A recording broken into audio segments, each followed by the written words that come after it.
And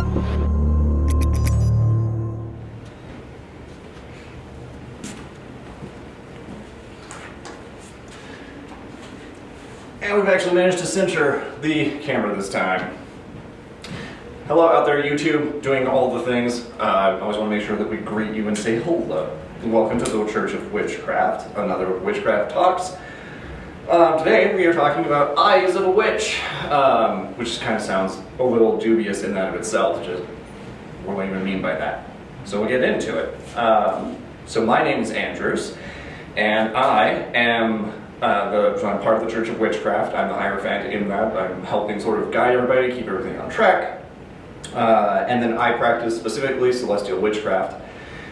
And that goes into a lot of different components, and we can probably make more videos on that in the future for all of the people that help, all the administration of the Church of Witchcraft can probably make an introduction for themselves. But thank you for watching, and we appreciate you. And then to the rest of the people who are in the room, person who's in the room, hi. Hi. It's good to see you. Okay, so Eyes of a Witch. The biggest part to that for me is, what I mean by that specifically, is that we're keen observers. First and foremost, witches must observe that which they're doing. If they're not actually observing anything, it's really hard to know or inform your own craft. Since there's a smaller amount of us today, feel free to have a conversation with me. It's going to be less directed towards everybody and just a lecture style. There'll be more conversation given the amount of person in the room. One of the things that keen observation does is that this gives you what we can also refer to as like sight beyond. Sight beyond includes things like divination, your self-management, as well as socially. So sight beyond is not like I can magically see into other dimensions, because if you can, please put it in the comments below. That would be amazing. We want to know. Inquiring minds want to know. I mean, we have sight beyond to some degree, some of the other realm interaction, working in meditation, or if you want to call it active imagination or shamanic journeys, those are all in the same realm as potentially seeing beyond, if you will. The sight beyond thing, though, I feel is a little ham-handed, honestly, but if we have a Church of Witchcraft, you might as well do something that sounds kind of fun, right? Right. I got banned from using Latin, not for any other reason that everybody else was like, we're going to sound like a crazy like secret cult, so I got banned from using Latin in the majority throughout the church. And we also didn't want to get accidentally confused with like Roman Catholics. True. Right? So again, that sight beyond plays into your divination as well as your self-management, and also socially. You can improve your witchcraft by seeing, and this is also by knowing more. If you can see stuff, like if there's a hole in front of you, you don't want to fall in, you need to see before you get there, then otherwise you fall in.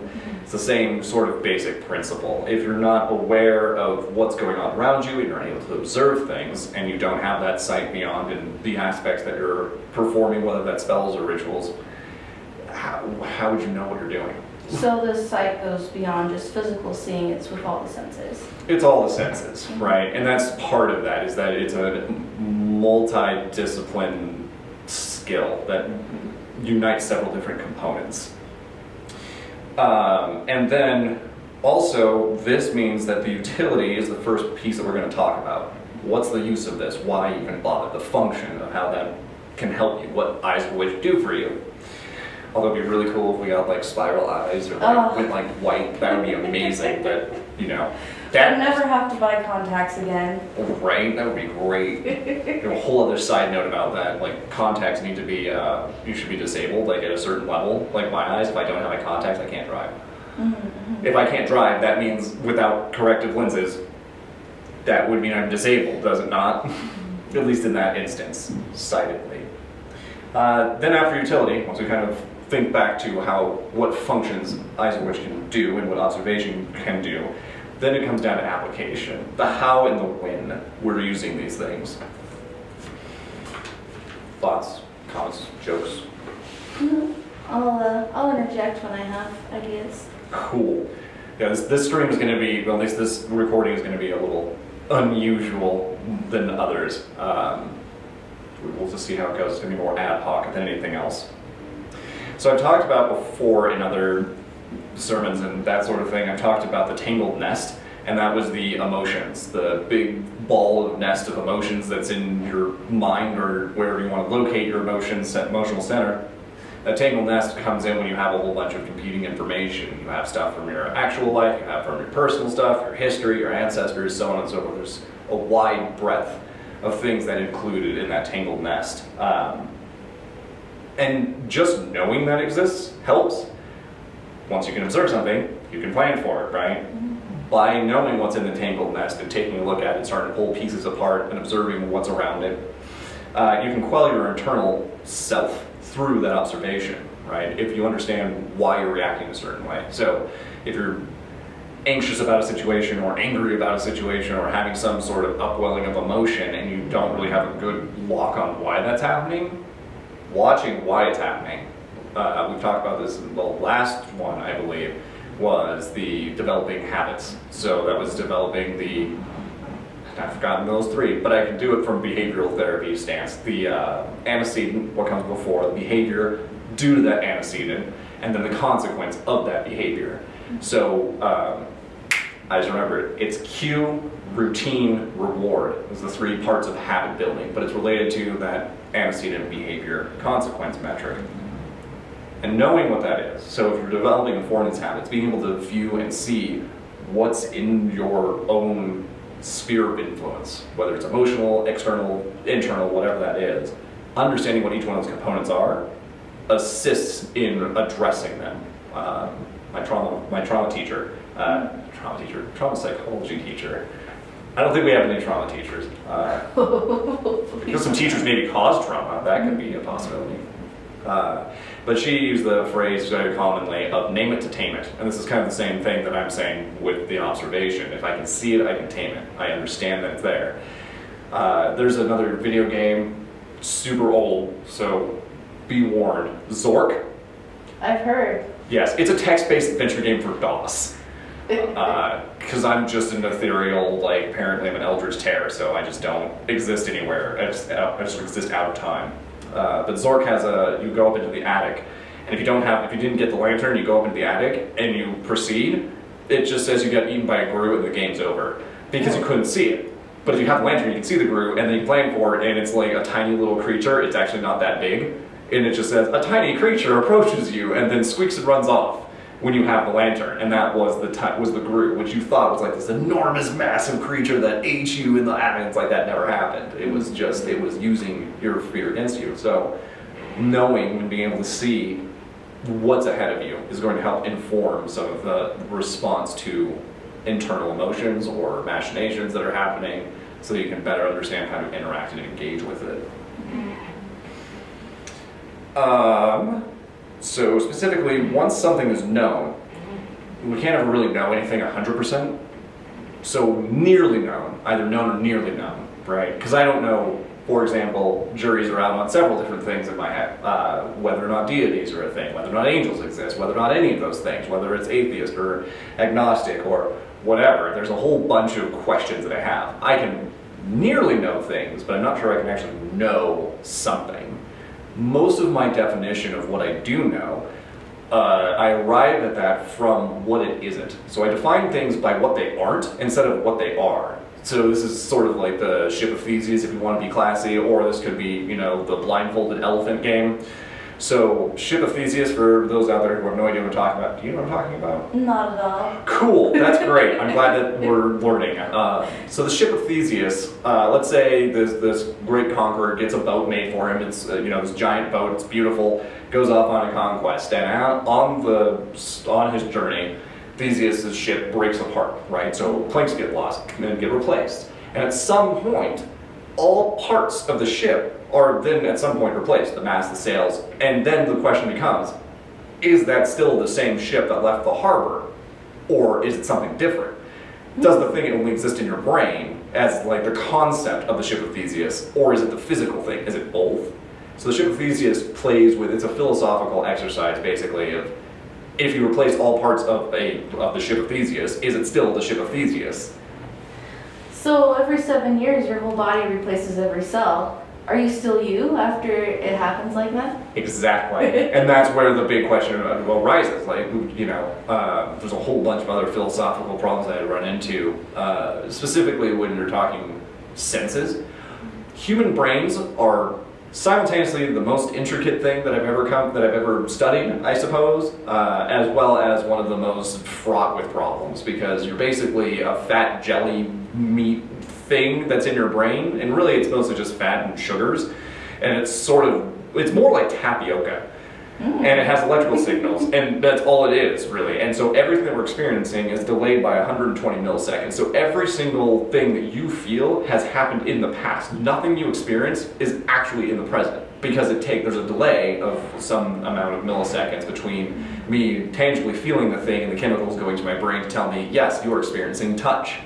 So how much of anything is actually real? We all live in this pseudo-past existence, almost. Yeah, even the stars themselves are not exactly what they appear to be. Billions of years old. A lot of the stars that you're seeing in the night sky are already burnt out. That is the light of a dead star that we're still waiting to come to us and see that, because it takes so much time for light to travel. And again, does that still make it a star? Is the star simultaneously dead and alive? I don't know, we started. Schrodinger's star. Schrodinger's star. Yeah.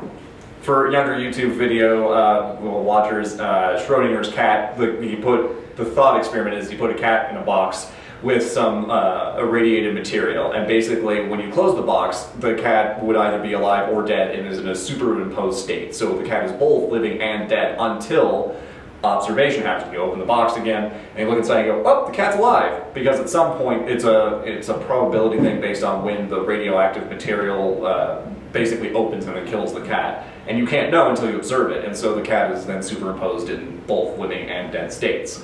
So Schrodinger's cat is super fascinating. It's kind of an introductory thing to quantum physics and how things can be in two states at once, kind of like you have not binary computing but trinary computing. So trinary computing is a concept where it basically looks at the spin of an atom, so it either spins up, spins down, or doesn't spin. So it's actually three states of existence, and then a binary component reads that trinary system, basically, and then that's what quantum computing is. Super sidetracked, but the observation component is the biggest piece here, right? We need to be able to observe these things. So just like Schrodinger's cat, you have to be able to observe whether or not it's in a state of living or dead, and only by observing the thing would you actually have any idea if the cat is alive or dead. Same thing goes for any of your stars, or your observation, or your spells, or effects, or how your interactions go. So nearly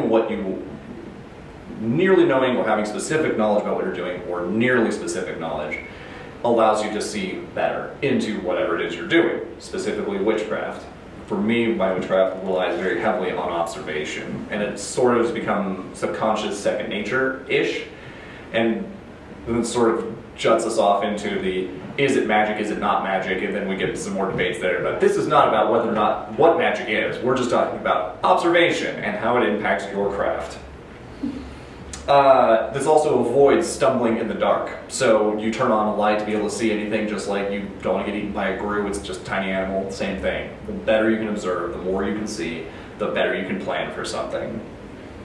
You can come up with any number of different examples. One of the things that I have said in the past in other conversations and with other witches that I know, that we talk about that witches are empowered by, or I guess, let's just go with empowered. I try to stay away from the word power, but they gain a lot of their power from liminal spaces, the between spaces. You can also argue that there's a lot of different places, elemental, deity-driven, human-driven, there's a lot of different places where you could, but specifically all of those are still in liminal states, right? Deities, liminal state. We don't generally see deities running around, we don't see, Apollo just running past, or Nyx just showing up being like, hey, it's nighttime, we don't see that, right? These exist in liminal states. So arguably most of witchcraft's power or functions are stemming from a liminal state in itself. And wouldn't it stand to reason then that if you're able to observe things, you're looking into those liminal spaces, which is informing how you interact with magic from that standpoint then as well. Hence, Eyes of a Witch, being able to see in those liminal spaces. Mm-hmm. This is also, like you were saying, internal and external, right? So it's the internal view, right? It's not just physical sight, it's also all the senses, right? There are many ways to see, right? You can see by touch, you can see by feeling, you can see by intuition, by magic, by a lot of different functions. And that gives us more information about how we feel internally and how our world is interacting in an external sense. And specifically, I was mentioning, somebody asked me recently about spells, and they said, we want to do a spell. And I went, okay, that's great. What's the purpose? And they were like, well, I want to make money. And I was like, really? Fascinating. I've had this conversation before. It feels like deja vu. I also assume that I'm going to be having this conversation quite a number of times in my future, and I have accepted this. However, one of the things that came out of that conversation is that the ability to see into things is informing your rhythm with your environment. So your environmental rhythm is super valuable to witches in general, right? Since the church organizes witches into individual, family, village/region, and then into country, and then into geographic area, and then into time era, in generally that order, witches are going to operate a lot differently in different places based on what's around them. And if you want less of a heady example, the easier example would be to think of witches, let's say the flora and fauna that grow in the actual Black Forest in Germany is going to be wildly different than what grows on the high desert plains of Colorado. But both are still witches. They're using different components, but they have similar meanings, and so it's going to shape witchcraft differently based on region. And so similarly, that internal space and that environmental rhythm is really important to understand how you interact with the environment and vice versa, and how that synchronicity occurs. This starts bordering into some hermetic sort of thought, looking at polarity, looking at rhythm, gender, and that's a whole other long conversation. There's plenty of sources. If you want more information, you can look up read the Kybalion, Kybalion, Kybalion by Hermes Trismegistus. There's a lot of information there, and it's beyond the scope of this, but it does talk about one of its principles is rhythm and that harmony and working in that synchronized space. And being able to observe, if you can't see it, you can't really sync with it, right? If you don't sync with it, then how would you ever use it, right? If I'm trying to use a screwdriver with just my knuckles, it's not going to work out very well, right? I need to use my fingers, right? I'm observing the tool as it should be used. And many things will tell you how it's informed. The shape or style of an object or person or instance will also inform you how to interact with it. One of the things I came across in my studies of religion recently was the concept of beavers.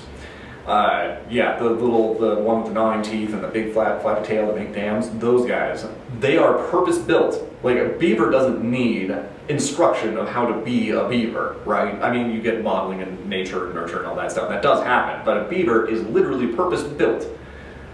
Built, evolves, fuzzy. But the beaver is basically a purpose-built machine, and what is it going to do? It gnaws on things and then uses its tail to smack things. That's what it does. It has a physical, corporeal form that informs it of what a beaver is supposed to do. Take that same logic with humans. What are we purpose-built for? It's unknown, right? You don't know. We live. Right, we're born and we have this form, and then so what are we purpose-built for? We have our ability to look at religion and to look at concepts and be social and those sorts of things. We are looking for reason behind what we're doing because we don't have a purpose-informed shape that tells us, oh, you're a human and you do this thing, right? We don't have that. We're malleable, we're adaptive, and so insofar as much we're trying to describe what it is we do through witchcraft, through observation, through religion, through whatever. There's a lot of different ways to discern what a human form is going to do. But that's our job to understand. And to understand that goes back to Eyes of Witch, how to observe things. I need to observe what it is that I'm intaking to interact with it in the most meaningful way possible that impacts my life in a way that is conducive to my continued existence. Which is a very long way to say that, but observation helps us inform that, because if our form doesn't tell us this is what you're supposed to be doing, then it is up to us to understand that, and in so doing by observation. So the expanded awareness is one component of this. So as you gain more observation, there's an expansion of awareness that occurs, meaning that I can understand more, I can see more, I can look at things more. It tells you when, why, and what, right? Same thing with that purpose-built form. Since we don't have one, we need to know when, why, and what we're doing so that there's some idea. And this also is relevant in witchcraft because it provides what I'm just going to arbitrarily call a spell map. A spell map is essentially the when, what, and why are we doing this thing. A spell map is super important to us because if you're just doing errant spells, like this money spell that I'm going to get back to here in a second, there was no spell map available, right? The individual said, I want to have more money and I want things to go right at my job interview. And yes, you can be that vague, I suppose, but I would tend to err on the side of more information. So the things that provide more information are things like, what does a job do for me?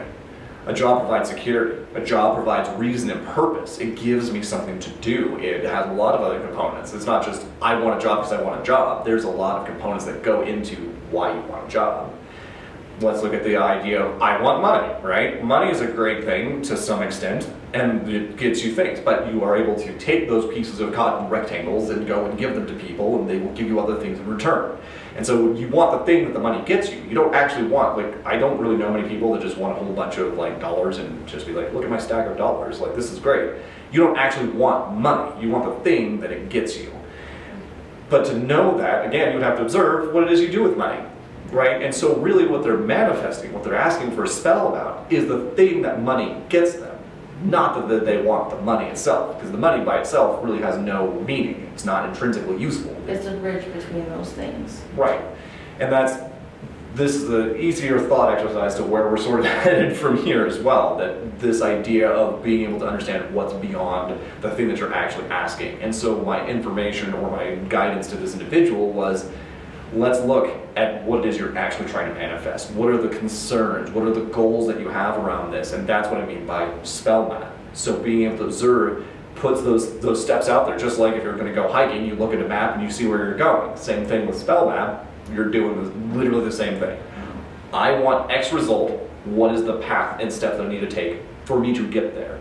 And is that really where I want to go? Because in this previous example, the money was the goal. And the answer was, no, that's not actually what they want. They don't want the stack of cotton rectangles, right? That's not what they were aiming for. It was something entirely different. But if you're going to do a spell from the place to somewhere that you don't actually want to go, you're not being observant, you're not observing what you're doing. And then your spell is going to be less effective, right? There's more pieces to that.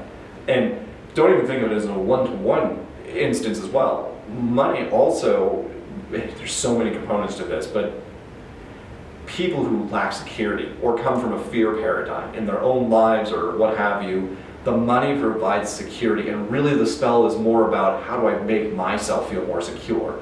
Not how do I get more money to be secure, it's what do I need to do to get to more secure. And so observing past that provides that spell map to where I actually want to go, what I'm really wanting to address. And that's the core of that manifestation. So when people are just like, do spells, and you don't have any idea, this is the steps of how to do spell work. There is no one spell to do any one thing. It is your desire and your own spell map. So when you're writing spells or designing spells or whatever, what that means is design a spell map, and that means assessing the real reason and the real function that you want to have within that construct, and then go there.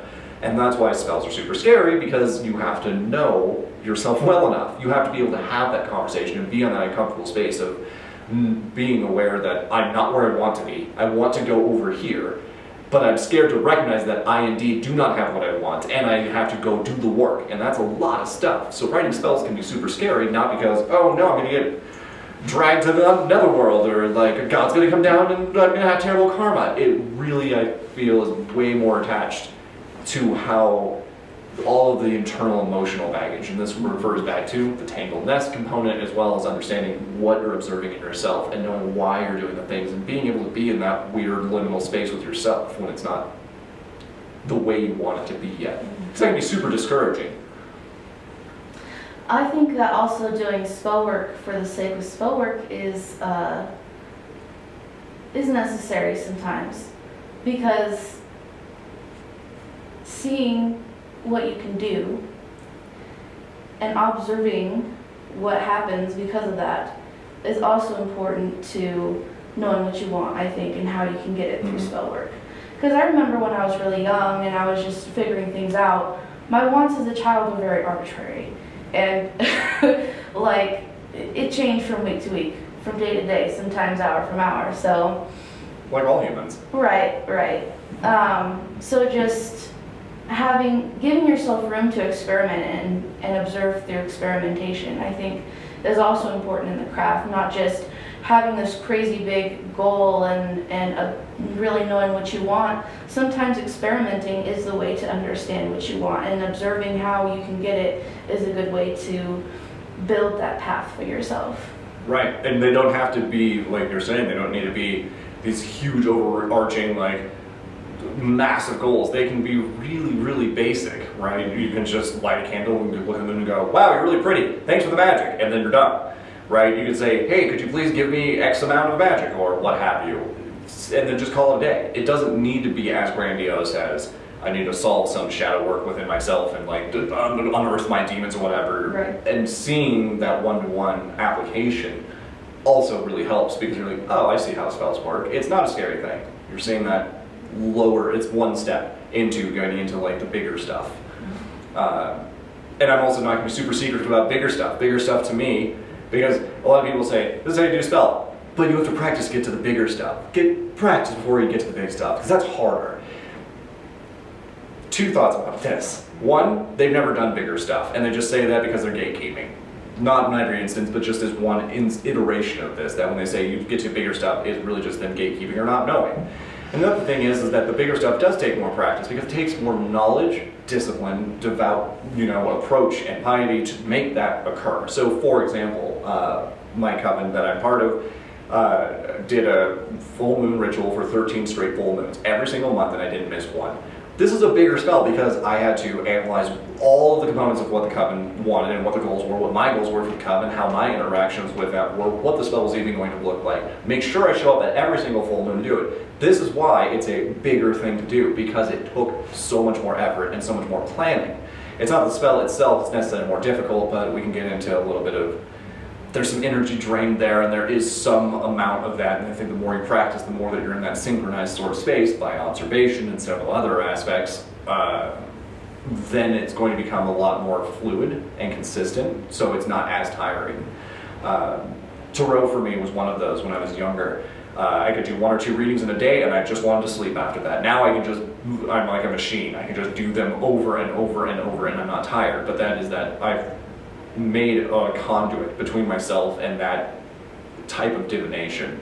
And that being said, it makes it easier. I made basically a highway to it instead of like a raggedy goat path essentially to it when I was younger. And that's why time is a component for witches, when they're like, oh, you're not really a witch until you've spent X amount of whatever, right? And what they mean by that is not necessarily a gatekeeping thing, it's literally that you just haven't done a lot of it, so there's not that highway that you've made, you just have this goat path, and so your magic's going to be a little less effectual because of the fact that you have less familiarity getting to there and interacting with it. Also with observation, the warning and go-ahead signs are unavailable. If you don't have a spell map, you don't know what's going to come up. You don't know if this is a go-ahead thing, right? If I'm driving my car and I'm not looking at the lights, I don't know whether or not if I need to stop at a red light, or if I need to go at a green light, or if I need to go super fast at a yellow light. Don't do that, it's terrible advice. Slow down with those, please, drive safely. So with this, the observation provides the idea of where our warning signs are, the pitfalls and hazards. You don't want to just walk off a cliff, and so providing that spell map gives you that information. Manifestation comes in some of those aspects as well. When you start observing the same white car, or if you see a whole bunch of white cars, and you start focusing on those and hyper-fixating on cars that are white, suddenly there's white cars everywhere, because you've installed it's essentially psycholinguistic programming? Neuro-linguistic programming. Basically, I'm telling myself a story, and then I'm focused and I'm more aware of that specific thing, but it's in the same realm as how we're doing spells. I'm making a psychodrama for myself that is neurolinguistically programming what it is that I'm going to be paying attention to, as well as talking that into the universe, and then we're working in that harmonized synchronicity, providing fluidity to the spell and activation of said spell. And so that observation is the important piece to know, should I do a spell right now, right? If you're going to be like, I want a nice warm summer day, and your state, like Colorado, happens to be, you know, a giant fire pit, you probably don't want to like dry up a whole bunch of rain, because that's going to have an effect on your environment, and probably not the one that you want. Or you might say, man, I just need to have a break for myself, and then you get called off of work, or you get desperately ill, and then you're like 4 days down with this terrible illness. You got a break from work, but how? Right? Think of it in terms of genies or gens, right? There's always going to be these caveats, and don't let that scare you away from doing spells. Sometimes they'll go wrong, and that's okay. Like, you'll get through it. We all did. It's not a big deal, The right? learning process is super important. Yeah. Yeah. Let me just make some chaos water, just drink that, and then just, oh boy, that did some interesting things. So, again, knowing when to do things or when not to do things is very important, and you know this by the observation. The other thing that also manifests tragedy focus. If you're focused on tragedy all the time, it sort of starts following you around, and then tragedy's just everywhere, and you're like, woe is me, why am I in such a terrible state? Well, all you focused on was tragedy, and it was that I was talking earlier to our person in the room about the malevolence focus, right? A pervasive sense of malevolence in your own life is only going to get even more of that malevolence. You get mired in that, and it takes away from yourself. And if you're talking, and I wouldn't necessarily call that dark witchcraft, it's just being a human, right? There are times when I've done malevolent things, right? And we all have, right? There are some times I've done destructive or baneful magic, and those are acceptable. It is the drive behind it, is the observation of why am I doing this, and is this really going to serve my purpose? Do I get to where I'm going? Did my spell map tell me and inform me where I wanted to go, and did I get to where I intended? And so you can opposite the other way, right? Tragedy focus, you can go to a constructive focus, and then you can start manifesting that in your life, and then you start programming that into yourself as well. And these are what spells do. These rituals and ceremonies or psychodramas that help inform us how we do those things. So just that's actually how I explained from the Hermetic thing. I probably mentioned this in other sermons before, that polarity is one of those big things, right? When you have happy and sad on two opposite sides of this polarity, happy is just less sad, sad is just less happy. But when the pendulum swings up to happy, we get super happy and everything's super great, right? And then it inevitably is going to go up to the negative side, right? Where I think magic comes in, the power of a witch, or the ability or the effectiveness of a witch comes in, is when that pendulum goes all the way back up to happy, and then you can stay there with that happiness longer. So you can hold the pendulum, if you will, longer in that state, which for me is staying within the now, within the present, because that it extends the time in which that I get to experience this happiness. But that also means the other is true as well. When it swings back over the negative side, and it may not be giant, crazy swings, it may just be little bits, right? But as it starts swinging more to the negative, you can also stay there by staying mired in that, by not focusing on things, by not making healthy choices, by not writing your spell maps, not relying on the things that you have, whether they're deities or elements or whatever your practice is. You get stuck in this place, and then now you're just sad all the time. And so you're also a powerful, or I guess effective witch in this instance, because you're effectively harnessing all of your sadness in one concentrated point and hyper-fixating on that. This is why Hermetics to me is super important, and I would love to have more information and more study, but suffice to say, this is basically a quick and dirty version of this. Any thoughts? No. Cool. Then we'll keep going, because now we're going to do even more fun stuff.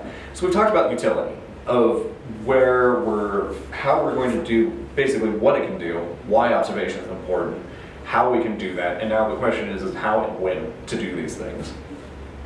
So using the Eyes of the Witch, this is a key skill for temperate action. By temperate action, I mean the basis that you're making your actions by. Well-informed, intentional, and manifesting that action. Temperate action. It's aligned to where you want to go. It's following your spell map. It's doing those components. And that is the temperate action that you're having, right? It's not too extreme, it's just laser focused at exactly where you want to go. When it's just wild, chaotic action, we get a whole mess of stuff. This is also there's many places you can see this specific function. But one of the issues that I've had, or one of the sociological functions that I've seen, say for example in Abrahamic church, let's say Christian mass, right? Christian mass happen, but the chaotic prayer of the multitude is what's occurring. Most of the prayer that's happening within a church during a session, during any sermon or whatever, everybody's praying for something completely different. They're not in one balanced, focused action most of the time. There are certain instances where they're praying for like one person and they may lead that. There are instances of that. That's not just all they do. But generally speaking, most Abrahamic type religions are the chaotic prayer of the multitude. Whereas when you go back into prehistory, pre-recorded history, you start seeing societies that are praying together as one unit. They're making a will known and manifest. They have a map that they're all following and they're all doing at the same time. And that's one of my issues is with intent and manifestation. If that's not happening and we're just praying at random or we're just doing spells at random, we have no reason for it, so it's just madness and we're not really getting anything done. This is why we focus the Church of Witchcraft on witches specifically from a lot of different modalities, but they all are magic users of some iteration that have some variation of witch in their description. That all puts them within that same category, versus it just being earth-based faith or earth-based magic. Because what does that mean? Are you talking Zoroastrian? Are you talking Druidic? Are you talking Oga, or are you talking all the Celtic stuff? I mean, there are so many different nature-based magics that exist that it's really chaotic and there's not that focus that's in one specific laser sort of guided place with that in-place spell map. Hence Church of Witchcraft, hence us all being witches, hence us all going towards the same thing. We may pray to different deities or we may have different pantheons or whatever, but they're all within the same trunk of things. We all do spells, we're all doing rituals, everyone's doing a ceremony. We know these things are functional tools that we use within our pantheon system or tradition, and that's guiding our spellcraft. But we're all doing the same spellcraft, we're all witches, right? So temperate action is one of those big pieces that balance your action. Make your map, go do the map thing, go follow your track, don't get sidetracked. You're going to get sidetracked is one of the pieces. You are going to get sidetracked, that's totally okay, because it kind of leads to some interesting places. It can lead to some pretty dangerous places. Dangerous meaning, I don't know where I'm at, I don't know what I want, and those are some of those dangers of doing spell work is, I don't know what I want. And then you end up manifesting something you didn't want. Or you get lost, or you don't understand your purpose in the world, just like we're not purpose-built beavers, right? Our form needs some explanation, so we need to get lost a little bit to sort of come back into our temperate action. So really, when to use the eyes of the witch? Literally always, as much as one is feasibly able to do. But don't let it drive you crazy, because if you're looking for signs everywhere, you're gonna go mad. Yeah, you're just, it's again, that same liminal sort of state. It's a active-passive hybrid, right? I'm actively aware that I'm observing things around me, but I'm also passive and I just let the world sort of unfold as it's going to. Whatever the cosmos is going to do is however it's going to unfold. I'm not going to hyper-fixate on, I saw 3 white cars today. What does that mean? It doesn't mean anything you saw 3 white cars. That's what it means, right? It doesn't actually have a meaning. We attribute meaning to things because we're looking for what our purpose is, but that's really a distractor versus what does it mean? You should be focused on what do I mean? What do people mean to me? What does my community mean to me? What does magic mean to me? Those are things you can focus on that I would highly recommend that you should focus on, observe, and execute. But worrying about, a bird just flew over the hood of my car doesn't mean anything. It's just a bird because it's warm and there's insects above it and they're eating those things, right? These are some really sad, boring, mundane things. But again, from last sermon, remember, we're not special, right? The thing that makes us special is our definition of ourself, the activation of our own observation, and this is what feeds into it from there. Anyways, so looking for what's behind your reason or beyond a situation, just like asking a certain question of spells or running a tarot spread or whatever, and then asking, am I going to find love? Well, really the answer is you're not really looking for love. I mean, yes, we're all looking for love, and we can talk about rom-coms all day long, but really what you're asking for love is, what do we get out of love? We get stability, we get safety, we get security, we get another income, for example. There's a lot of pieces of, will I find love? So really, is it for me, when people ask that question, it says, when will you love yourself, is really the beyond that situation. It doesn't actually have anything to do with, will I find love? You already have it. You just aren't accessing it, and so you're looking for it externally.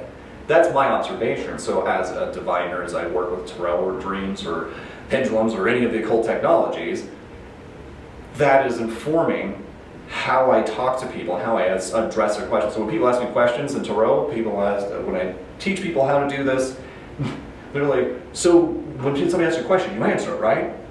I don't. I generally don't answer the person's question because the question they're asking is not actually the question they're asking, and they're coming to the reader to learn what it is they're actually asking, because you can ask a whole bunch of errant questions and it doesn't really matter because there's no pertinence to what you're doing. That's because we're keen observers. Witches heal this way, right? Because now I can see what the person needs. I can actually answer the question that's at the deeper level of themselves. And that's the thing that I focus on. This is why I want to make sure that everybody in the Church of Witchcraft, affiliates, people who are working with us, are all focused on observation, because they get to know more about that person. They can focus in and have that tempered action on somebody else's behalf that hasn't worked on training that for themselves to be that observant. And that's a witch's job, right? The vocation of witch. Observing the things that you're doing to better inform your actions of spells or occult technology or whatever it is you're doing, let alone just your own practice.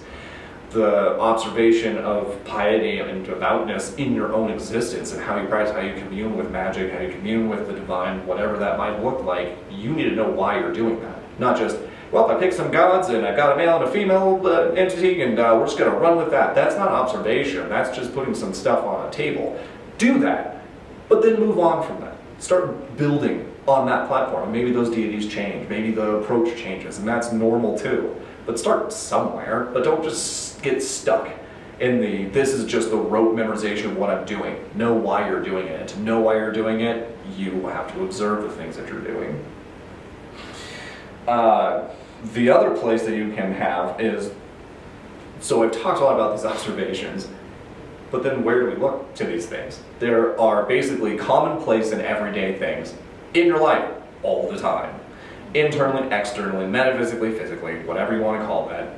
All of those components are pieces that you're going to be observing all the time. This is that active passive, right? Simultaneous balance, right? I'm always working with that polarity. What's active is less passive, passive is less active. I'm just balancing along this spectrum, right? When I'm engaged in prayer or meditation or some other event that is a solitary practice, I'm more in that active observation, right? I'm not just in that passive, but I'm somewhere in that middle place too, because I want to be receptive to what's coming in. And so some of my change in, a lot of people will reference male or female, dark, light. For me, it's more receptive and giving, right? So receiving and giving. If I'm receiving things, I'm receiving actively information from outside sources, whatever they may be. Divine, mundane, doesn't matter. But I'm receiving that information, and then I can generate giving out from there with that filled well. But if I don't fill that well, if I don't have that receptivity, I can't fill anything. And as I give away, I just give away more of myself, and I'm not replenishing it. That happens to every witch. Same thing with all spell maps. When you're doing spells, it's taking away because I have to actively give, which means I can't be, it's really difficult to do both at the same time, to receive and give simultaneously. And especially in spells, if I'm focused, I'm specifically giving. And not necessarily as in giving gift, but I'm giving out, I'm expending energy to do the thing that I'm doing. And so therein lies some of that balancing within that harmony. And as I'm observing that, there's some spells that I can do that are just going to take me out for a couple of days because I'm tired and I'm just, I focus so heavily on it that I don't have the ability to start doing more spell work because I need to reset because I spent all of this effortful spell work to do X thing. And then now I'm at this place where I'm like, okay, I'm going to take a step back so I can readjust and see, let it breathe, if you will, and let the spell take its course. Spell babysitting still frowned upon, in my opinion, because if you're hyperfixating again, it's going to take away some of that. Give it into the cosmos, the universe, let it take its effect, step back, and keep that active-passive sort of place in mind. So common everyday observations, we're going to talk a little bit more about this because this also informs me how to read people, really, and it's also how I read myself. First up is vocal intonations. Whether you have an upward or downward inflection. So people who are excited will usually have an upward inflection. People who are depressed or angry will tend to have a downward inflection. The other components of language and vocal intonation also falls into denial language. When someone tells you something, you go, well, actually it's this thing, or no, I think it's this way, or it's like, well, that's an interesting idea, but all of that is related to the denial language, and that's denying the other person's valid opinion or valid stance. And it's taking that away from them, and you're denying them. You may not necessarily be aware of this, hence, eyes for which we're observing. We're observing that language. And not just from other people to us, but us to other people. Positive is the opposite, how positive am I talking? How many times do you call yourself, oh man, I'm just so stupid, or oh my god, I can't believe I did that, or man, I'm such an idiot for that. That's all a negative, depressive way of thinking. And those observations, being aware of how you talk to yourself, if you talk, here's a good question. If you feel super negative, you might want to ask yourself, would I talk to other people the way I talk to myself? If the answer is no, you may want to do some homework, because that's a really big problem. You are your best tool, your best resource, the first altar, as we've talked about. And without that positivity in your own life, how can you get anything done? It's just it's just bummer town. Population U, don't go there. It's not fun. You will get there, and it's okay. Just don't hang out there forever. That's just, you'll get stuck there. Don't, just let it happen, process, leave. Judgment language, judgment processing language. So telling people, oh, well, your idea is okay, but this one's better. Again, falls into that somewhat denial, right? Or telling somebody that something means something, for sure, without any exception, is judgment language. Judging somebody else. Judging is important to do. You have to know if something's a threat. That's a judging action, right? Judging whether or not you want to get involved in the situation. Judging whether or not your spell map works. These are components of that judgment, and they're prudent when paired with tempered action. It's like this all matters or something. Another place to look out for your vocal intonations is your loud and soft. The louder somebody talks, the more likely they are agitated, excited, they're in some sort of aroused state. If they're talking softer, they're usually in a depressed state. They're less active, they're less aroused, and they're more likely to be receptive, because the loud, energetic, bombastic stuff, lots of talking, the less they're going to be receptive, because they have all this stuff to give out, right? They give out the stuff and they're filling the space with more sound and knowledge and words and whatever. There's less space for that receptivity, right? So when people are softer, when they have a softer vocal intonation, you understand that they're going to be a lot more receptive. This is also useful in how you can get people to feel a certain way about you. The louder you talk, the more aggressive you come off. The softer you talk, the more receptive that you're going to be. So play with it both ways. Another place is meteoric. Meteoric just means weather. All weather patterns, basically every weather pattern in existence. This is also, barometric pressure is another big one that I personally pay attention to. My clients, for whatever reason, when it gets to be stormy, they freak out, and clinic is just a nightmare for whatever reason. There's no scientific backing. It's literally just 40 or 50 people that are my colleagues that all go, wow, our clients absolutely just go clown shoes at the beginning of a storm or during a storm. So whenever we have a blizzard, all of us just batten down the hatches, literally, because we know our clients are just going to be in a state. We don't know why this happens, we just know that it does, and that's just from our observation. And that's the piece of that. Whether or not it's scientifically founded, I have no idea why barometric pressure affects our clients the way it does. Totally doesn't make sense. I have no reason why that should work, but it does. And so barometric pressure is something I pay attention to. So play around with that specifically. The lack or abundance. So if there's a rainstorm, I observe there's a rainstorm coming, I can take some of that stored water and use that in spells. Oh, there's an abundance of rain, or there's a lack of something, a lack of vegetation, a lack of insects, whatever. These observations are part of that meteoric sort of concept. Sky visibility is another important part of meteoric sort of thought. I can't see the stars or I can't see the moon. You should probably know that you can't see the sky or the moon, right? Or the stars, right? If you know there's a whole bunch of clouds, you know that it's probably not the greatest day to go do lunar spells, because you have less active, access to that thing. You probably aren't going to go look at Regulus, Romulus, Arcturus, Polaris, all those stars. You're not going to look at constellations because it's cloudy. But you need to know that, and so even in a very basic sense, observe what you're doing. Another one, celestial, more of what I do. transits within the cosmos, how planets are moving, where they're connected to, what houses they happen to be in, the aspects of each one of those, conjunction, quincunx, square, trine, on and endlessly on. You can look all this up, it's totally available. You can also ask us at any point in time. But those aspects are going to give us some information. Lunar and solar, where is the moon? Where is the sun in the chart, in the heavens?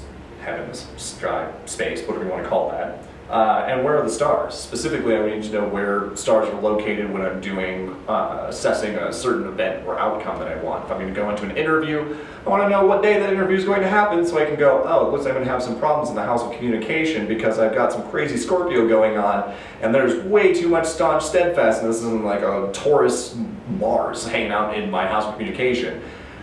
Then I need to know, then that to me informs me, right, let me be more articulate. Let me make sure that I'm very specific about what we're talking about to rectify those things. So I'm using astrological transits and where they are in houses to inform my own behavior. Observation again. Body language. This is an interesting one and one that I've struggled with and still am working on. Closed or open body language. Whether or not somebody's holding themselves and doing a self-comfort thing. A lot of people think that crossing arms, I'm staunch in opinion. This is actually a comfort action. It's not a I'm standing off and I'm being off, standoffish. I'm literally comforting myself. It's literally a self-hug is what you're doing. So when people are crossing their arms, they're not standoffish. What they are is they're concerned and they're trying to self-soothe is what's happening in that specific thing.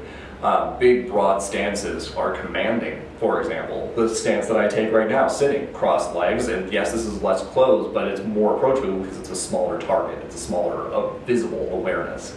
And this is, again, that same observation. What situations are those going to make the most sense in? If I'm in a collaborative meeting, for example, I'm probably going to enter into more closed or smaller sort of positioning so that everybody isn't over-dominated by a loud, huge personality because we're not getting anything collaborative done. Then it becomes its own issue. Engaged or disengaged. Where are people looking? Are they looking at you? Are they looking away? Are they looking at their phone? Are they turned away from you? All of those are components of disengaged or engaged. If somebody's looking at you, engaged, you know that they're listening to what you're having to say. You know you're having a meaningful connection, but if you see their eyes darting around, you know that they're not really paying attention to you, right? And that is why it feels super disrespectful. It also makes them look really, it's called furtive glances, and they come off as suspicious. Often. Although take that with a grain of salt because some neurodivergent people have trouble looking people in the eye. True. And that's where, you can look at some of the other body language that they might be expressing, like if their body is turned towards you, they may not be looking at you, but they may be continuing to engage in conversation, if not necessarily looking at you. But that is a good point, that neurodivergent individuals have unique ways of expressing, and sometimes they just miss this whole thing entirely. Emotion. Especially defiance. And this also can come from that vocal intonation, how somebody's feeling, you understand their emotion, and if you connect that and pair that together with closed, open, engaged, or disengaged, you hear their vocal intonation, you get a pretty good reading of what that person's feeling. If they're talking really softly, they're closed off, and they're disengaged from you, they're probably scared of you. Like, you wouldn't even need their facial expression at this point. They feel anxious, or they're upset, or frustrated by something that's going on. So that's where I start looking at those pieces. Angled body is another one. Angled is way less aggressive. So angled is when you're turning yourself away from them and turning your shoulder or softening your head or lowering your body position, whatever, instead of sitting upright and square-chested. Staring somebody is super aggressive and scares everybody. They may not necessarily know that actively, but it's really intimidating when somebody squares up to you like that. And so just be aware of that same thing. Angling your body and making yourself more receptive changes people's responses. And see, again, observing that Eyes of the Witch, you can start seeing how people are going to be receptive. If you're doing a reading for somebody and you're trying to offer guidance, if you're super aggressive and you take a crazy stance that really sets them on edge, are they really going to be open and receptive? No. Not at all. So you need to understand your own language so you can elicit certain types of behavior from other people, allowing you to do your readings better with the occult technologies that you have. a good sign is if they're mirroring your body language as well. Exactly. Mirroring or parroting is another one of those things. If you could get somebody who's mirroring or parroting you, similar smiles, similar head nods, those sorts of things, that's why people do those behaviors, because they're trying to get you to engage with the same thing. You go, oh yeah, no, I agree with that. Or if they're mimicking your body posture or what have you, you're now synchronized. And that makes them more agreeable and susceptible to suggestion and influence, essentially. But it also enhances how you're interacting with people. This also isn't just outside, it's also internal. How you hold yourself, because as if you are always standing in an aggressive posture, everyone's going to treat you like you're super aggressive. And so that's going to inform also how you see yourself. Why does everybody hate me? Why is everybody staying away? Oh, I'm a lone wolf, right? Because you've been standing like an aggressive, crazy person and everybody's freaked out, right? And so knowing that, one of the changes that we made to Descartes' statement, I think I am, it's not I think therefore I am, it's a French translation. Anyways, instead of I think therefore I am, we took it as I am who you think I am. Sit with that for a second. So I am who you think I am. Because the more that I behave a certain way, you respond to that in a certain way, and that confirms cyclically what it is I'm doing. It confirms my own behavior, and it informs me. So just like taking a certain type of body language, if I'm super aggressive to somebody all the time, and I'm that way to everybody in my life, they're gonna treat you aggressively, commanding, scared. And then you go, wow, I must be really intimidating, or I must be just a mean person, or whatever. It's not necessarily true. They're just reading, they're mimicking back what the response would be to somebody who's being super aggressive to you. And working with people is where we want to be. We want to be in that place where we're synchronized, not just terrifying people all the time. So change up your body posture. Do both of them. Try to be aggressive, see what happens. You know, take those aggressive body stances, lock eyes, right? All of those things. Like, try it, and you'll see a massive difference, and then do the opposite. And then you'll see another huge difference in how people interact and perceive you. This is part of the whole method of how I use invisibility spells. It's the diminishment of self, of physical parameter space. So instead of walking big and whatever, I might shrink down, I might take my hat off or whatever, to minimize my appearance. And that is helping me blend in. And that way it's invisibility spell. I had a spell map, I want to be less visible or less noticed, so that I took my behavior about myself and changed all the things. I talked smaller, all of those things. And the next one is micro expressions. These are harder. Faces tell us everything. We mimic faces from the time that we're born, like 3 months in. We're looking at faces going, what is this crazy thing in space floating and making noises at me?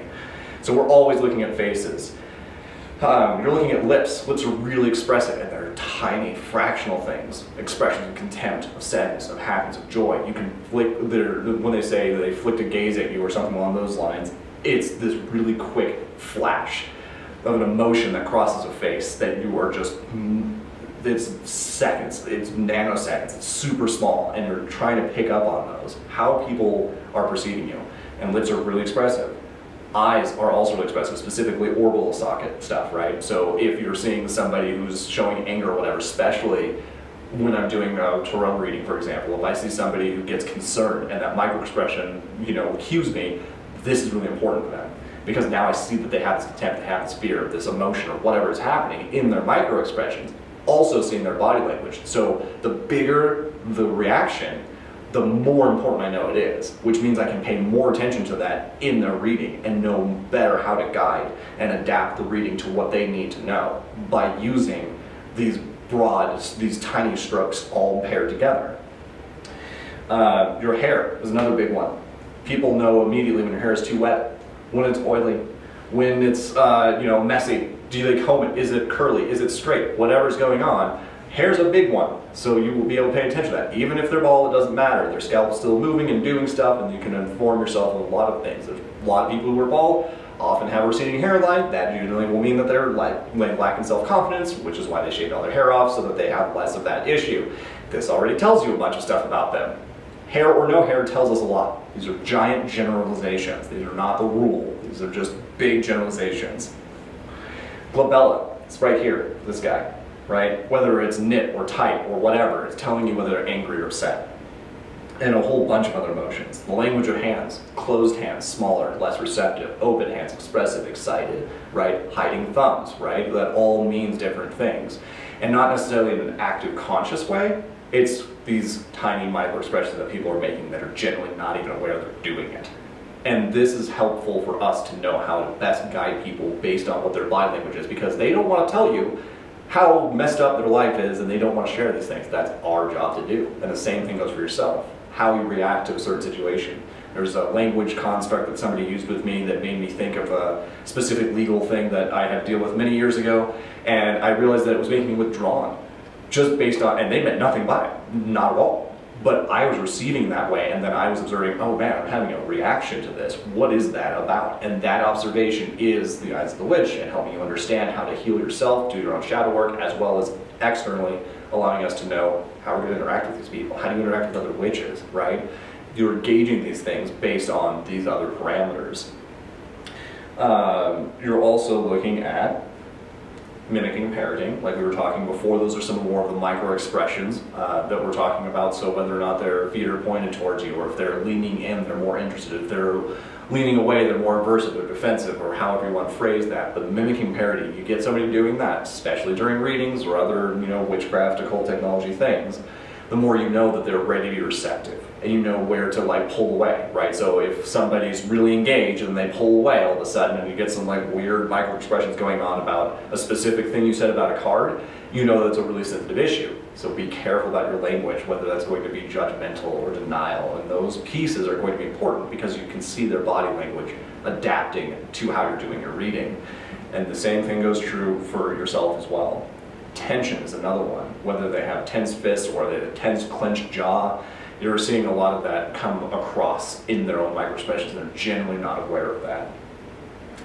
Big two pieces are comfort and discomfort. Those are the two things. We seek comfort, we don't seek discomfort. Generally speaking, most life forms, most entities are going to go, yep, I want the comfortable thing. They don't go, oh, yep, I want to be the discomfort thing, right?